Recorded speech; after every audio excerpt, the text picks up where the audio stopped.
صاحبنا السي الخميني اللي كفروا المغرب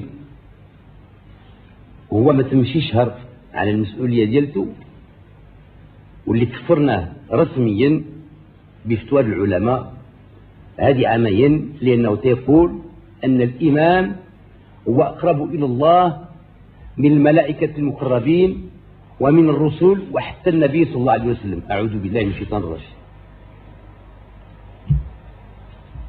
وحجج ما أقول هنا بلاغ من الطائفة ديال إلى الأمام، وهو الماركسيين اللينيين الشيوعيين من باريس. غادي نقرا لك بالفرنساوية لأن ما فيها ما يترجم.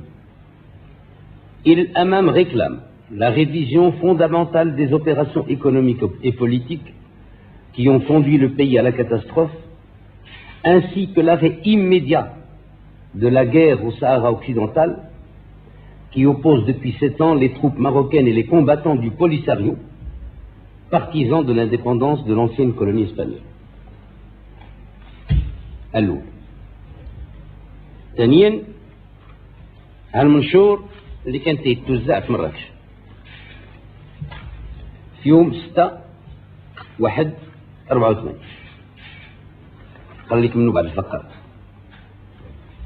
ديال الأمام كذلك، وراه مقبوطين صحابو، وحتى بعد وللأسف بعد المحامين صغار تعملوا التدريب ثم تقبضوا.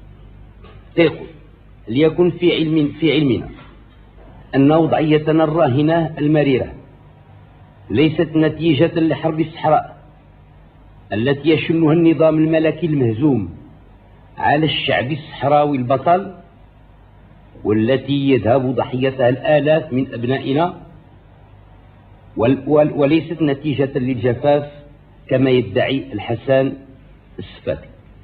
أنا تنقرأ شنو ما تيرهبنيش، بل راجع إلى نهب خيراتنا من طرف الأمريكان والأعداء. وزيد على هذا النمط وها إيران هذه قتل هنا تيضر الفلوس بابي كلاسي والصور ملونة.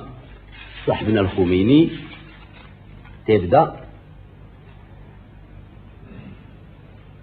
في هذه الأيام المصيرية التي يمر بها العالم الإسلامي، حيث يعيش مخاضا صعبة، يجتمع أناس يدعون تمثيل الشعوب الإسلامية ويطلقون على جمعهم هذا مؤتمر القمة الإسلامي، والأجدر أن يسمى قمة التآمر الجاهلي.